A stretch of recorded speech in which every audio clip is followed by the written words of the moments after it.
काटा जा रहा है। सभी को पता ही होगा कि गायों, बहुत सारी गायें अभी काटी हुई न्यूज पे आ रही है। और इतने दिन से मैं भी यही समझा रही हूँ कि अब तो हिंदुओं को जागना होगा, क्योंकि हिंदुओं को इसलिए जागना होगा कि ऐसे घृणित कामों को हम बचा सकें।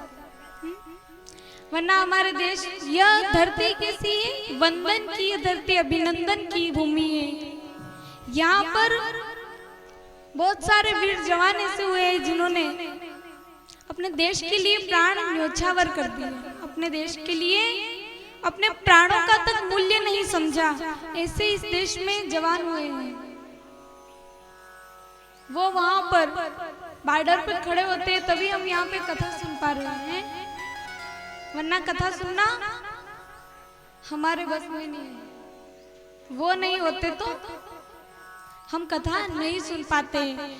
इस धरती को बचाने के लिए ये लोग क्या क्या नहीं कर जाते और क्या क्या नहीं किया है लोगों ने, पर अब हमारे यहाँ क्या हो रहा है, मूषक को पहचानते हो? मूषक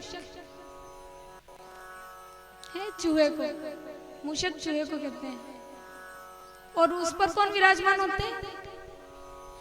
ये ऐसी भूमि है जहाँ जानवरों को भी भगवान ने इतना महत्व दिया है। भगवान ने यह हमें समझाया है कि मानवों, सभी मनुष्यों से मैं प्रेम करता हूँ, पर मेरा प्रेम केवल मनुष्य के लिए नहीं, मेरा प्रेम तो जानवरों के लिए भी उतना ही है जितना मैं आपसे प्रेम करता हूँ। इसलिए तो भगवान ने जानवरों को अपने पास रखा है। और किस प्रकार रखा है, उन पर सवारी की है। जैसे गणेश जी महाराज ने मूषक पर सवारी की है, और हम तो बैल को मारते। अभी तो बैल का कोई महत्व समझता ही नहीं।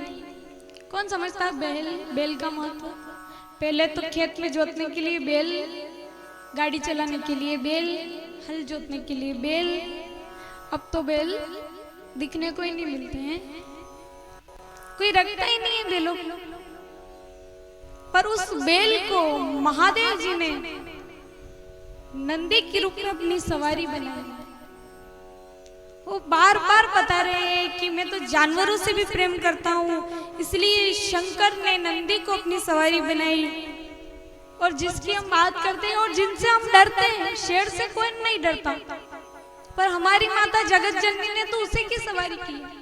क्या कहते हैं, शेरा वाली माँ है, और उसी शेर को भगा देते। अगर